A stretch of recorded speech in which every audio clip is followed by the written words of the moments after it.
The Dallas Purge, Hollywood Insiders, and 0 Days. Plus this day in history with Francis Gary Powers and our Song of the Day by the Avalanches on your Morning Monarchy for July 8th, 2016. I'm James Evan Pilato from MediaMonarchy.com. Welcome to wherever you are for media brought to you by you. We are listener-supported media, independent, non-commercial alternative media since 2005, and we can only do it with your support at MediaMonarchy.com/support. And a huge thanks to people like Stephen Lang and Victoria Thomas, some of our latest donors. We hugely appreciate it. That's how we keep going. You've never seen an ad, you've never seen a pre-roll ad before our videos. Pure, if you will. Hey, it's Friday, July 8th, 2016, a couple seconds after 9 a.m., coming to you here from the Best Coast, Portland, Oregon. Typically on these days, we're excited and having fun, and we're going to talk about crazy pop culture and film and music, and we will do just that, but a bit more going on. And to quote Morrissey, I don't want to say I told you so. Well, but Tony, I told you so. I told you the purge was coming, and I told you it was going to happen around the 4th of July holiday. Unfortunately, it's not that difficult. I think I can just read the tea leaves, so to speak, and see exactly what is coming down. U.S. job growth roars back in June. Obama and NATO leaders meet as Europe frays and Russia blusters. That was one interesting part of people protesting at the White House yesterday, trying to make Obama hear them. Well, if you were actually engaged on a regular basis and not just knee-jerk engaged, you would know he's at a warmonger meeting in Poland and doesn't give a crap about you. He has some crocodile tears for you later, though. Hey, the U.S. Capitol building was actually even locked down earlier this morning. There was reports of a woman with a gun. So, the news official, and it was this actually before I even went to bed last night, 5 police officers killed in Dallas, 7 others wounded during a shooting at a protest. Classic divide and conquer action. Former congressman promises war, warns Obama to watch out after Dallas shootings, following the killing of at least 5 police officers in Dallas overnight. A former one-term congressman from Illinois ignited a firestorm with a now-deleted tweet threatening President Obama with war and warning Black Lives Matter demonstrators to watch out. 3 Dallas cops killed, 7 wounded. Former Representative Joe Walsh, an Illinois Republican, wrote just before midnight in a tweet that's no longer on his profile, quote, "This is now war. Watch out, Obama. Watch out, Black Lives Matters, punks. Real America is coming after you." Of course, the reaction to the tweet was an immediate mix of shock and outrage, as Twitter users assailed Walsh for openly threatening the president and for the racially charged nature of the tweet. Now, as you can note on Twitter, physical threats are selectively enforced. And honestly, I saw Joe Walsh's name trending yesterday. And there's a lot of times when you see sort of celebrity names, the only reason they're trending is probably because they're dead. When I saw Alan Toffler's name trending the other day, it's not because he did something new that got him in the news other than shuffling off this mortal coil. So I saw Joe Walsh trending. I'm like, oh, damn, crazy druggy Eagles guy die? And I click on it, and I do actually see that the Eagles' Joe Walsh has inflammatory, I hate Democrat Obama kind of tweets. So I was actually surprised this morning to discover that it's now former Illinois Representative Joe Walsh. Maybe that's just a little bit more of the copycat game. We are being played like the cheap-ass fiddle this country is. The powers that shouldn't be call the tune, and everybody starts dancing. Because the Skinner box told them to. And one of the great ways we can all fight and argue with each other is about who gets killed more. So let's do it. Young vets drive 15-year surge in U.S. veteran suicide rate, including an 85% increase for women. Equality.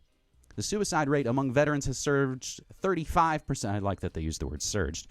35% since 2001, driven in part by sharp increases among those who have served since 2001. According to the largest study of such suicides, of particular concern is the suicide rate among women, which has increased 85% in this time. The Department of Veteran Affairs released key findings Thursday of a recently completed study examining the death records of more than 55 million veterans from 1979 to 2014 from every state. The study provides the first time a clear picture of an issue that's been a top concern of the Pentagon and the White House. Previous estimates relied on only 3 million death records from 20 states, not including the 4 largest, and depend on self-reporting of veteran status on death certificates. This isn't an estimate. This is the answer. Hardest hit were young veterans. The suicide rate for veterans aged 18 to 29 were 86 deaths out of 100,000 and 33 deaths per 100,000 for women, much higher than previous estimates and almost twice as high as all other age groups. So we know that our soldiers have been left behind. What's the Bill Hicks joke? Oh, I was for the war, but I was against the troops. That's ultimately what the powers that shouldn't be act like. I don't agree with any of your bullshit wars based on lies for resources. But if I were the one sending poor kids into the meat grinder, I'd at least give them some nice shit on the other end. No, we don't care. We let them die out on the street. Literally, let them die out on the street. Go outside if you live, unfortunately, in a major city. You're going to find a bunch of vets that aren't being taken care of. So what about the veterans? Do veterans' lives matter? We can all argue about that. Let's find out who gets killed more. Hey, how about another group? Americans up in arms right now over the near epidemic deaths of African Americans at the hands of cops, and rightfully so. African Americans make up only 13% of the population, yet they are the victims of 26% of all police shootings. That's 3 times the rate of whites. The outrage by the Black Lives Matter movement is founded in statistical evidence, which shows that the system inherently and with extreme bias disproportionately targets blacks. That being said, there's another group who no one talks about that's targeted even more than everyone else. The racial group most likely to be killed by law enforcement, Native Americans. They only make up 0.8% of the population, but make up 1.9% of all police killings. That makes them the most killed by the police. Hashtag Native Lives Matter? Yes, that's already a thing. Maybe they should make a law against it. It's already laws. They're playing the tune, and everybody dances and doesn't question it.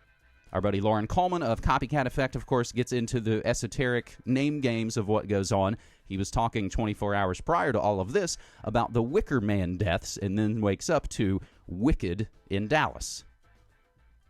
Many people noted, of course, the paramilitary-style shots that they initially heard. That's what I heard coming from Scott Horton very early on. Was like, holy shit, do you hear those shots? That was the thing that everyone knew at the moment. This isn't an average thing. This isn't a couple of angry dudes who got a couple of 38 specials. These are snipers on rooftops wearing Kevlar vests. That's not something people who are just suddenly passionately whipped up in a moment of anger do. That's planned. That's premeditated. And that's something our buddy James Corbett knows quite well about. And this really sends me back at least to February of 2014. You might remember the Ukraine sniper crisis massacre on February 22nd of 2014, where there was the Maidan protests, and then we had those sniper incidents where the snipers killed a bunch of protesters, and this, of course, created the legitimacy for the Maidan government that was then installed, because it was alleged that Yanukovych's government had security forces had been firing on the protesters. It later came out from a number of different sources. Even the Estonian foreign minister, Urmas Paet, was caught in a telephone call that got leaked online, saying that he had been told snipers responsible for killing police and civilians in Kiev last month were protest movement provocateurs. And then, in March 2011, the spontaneous democratic protest in Dara led to carnage as trained snipers killed 7 policemen and 4 protesters, escalating the crisis and launching the 5-year-long devastation of Syria. In July 2016, unidentified snipers opened fire at an otherwise peaceful protest in Dallas, potentially sparking America's next civil war. Do you see a pattern? Like Gil Scott-Heron said, Haldeman, Ehrlichman, Mitchell, and Dean, it follows a pattern, if you dig what I mean, and it does follow a pattern. Not only the pattern of the problem, but it follows the solution as well. The real action is in the reaction. We can bust out all the cliches that we know because they work. because this life has become a cliche. You're still playing the man's game when you go out to rage against the machine. The house still wins. It's a rigged game. They got you coming and going. The only way around this is to not take part. As we were saying yesterday, maybe start a cop watch group in your organization. Maybe become a cop. Maybe don't become a cop. Maybe never call them. That's a good way to slowly remove them from your lives. And again, white boy from West Virginia doesn't know what he's talking about. I can just see the way it gets played out, and I can see the way people get played. And they're falling for it more and more. So again, we'll include all of that in the show notes. Everything we say and play is always included in the show notes, so you can do further research for yourself. Some of the other bits we are watching surrounding the Dallas Purge. Wieden and Kennedy, one of the biggest advertising firms in the world, is based right here in Portland, Oregon. You know them because of California Raisins. They did those goofy-ass Old Spice ads with the guy morphing into all the kinds of different stuff. If it's an eye-catching advertisement for a major multinational slave labor corporation, Portland's Wieden and Kennedy have made the ad for it. They converted their website yesterday into all black with a message of Black Lives Matter. Why your black coworker seems especially bitter today, sad today, quiet today. These are the masters of manipulation. These are the madmen. They know how to make California raisins dance and make you want to buy raisins, and they also know how to convert their website into making you fall for another psyop. I don't know if it's a false flag yet. I can't prove it. But it is definitely a psychological operation. So again, when you see the phony advertising wings get into it, you know you're being manipulated. Something else that kind of burns me a little bit is when bands I love start to talk about the politics. That seems to me even to... I've heard your rhymes. I know you know what's going on. I've heard you rhyme about Ronald Reagan, the CIA. I've heard you rhyme about 9/11. But then suddenly, again, mainstream calls the tune and everybody starts dancing. A growing number of musicians are speaking out against the use of lethal force by U.S. police officers, particularly as it pertains to white officers' routine interactions with black Americans, in the wake of yet another 2 shootings and a poignant statement from global icon Beyoncé. Beyoncé was one of the first and certainly most visible stars to address the deaths of Alton Sterling and then as well Philando Castile. So they go through this article and quote her. We're getting this from the music out of Australia. We don't need sympathy. We need everyone to respect our lives. Then Run the Jewels took to Twitter over several tweets to suggest significant reforms to law enforcement. So LP tweeted, fire the police, rewrite the training manual, change the enlistment standards. Smart, young, kind, brave hearts wanted for sacred duty. What an amazing, sacred, honorable duty it is to be given the trust to protect and serve humans. Only the best need apply. We cannot and will not tolerate the death of our fellow human beings at the hands of those who would abuse that sacred honor. You are not good enough for that duty if you don't understand the importance and soul of that duty. And your fucking time is up if you don't. Might not be today, but goddamn it, it's coming. Trust that shit. LP's other half in Run the Jewels, Killer Mike, also weighed in, equating police shootings with old-time lynchings as the modern measure of keeping a class system based on race intact. Of course, Drake busted out and had to say stuff too. His Chicago-bred contemporary Vic Mensa as well. Rapper Joey Badass actually wrote something interesting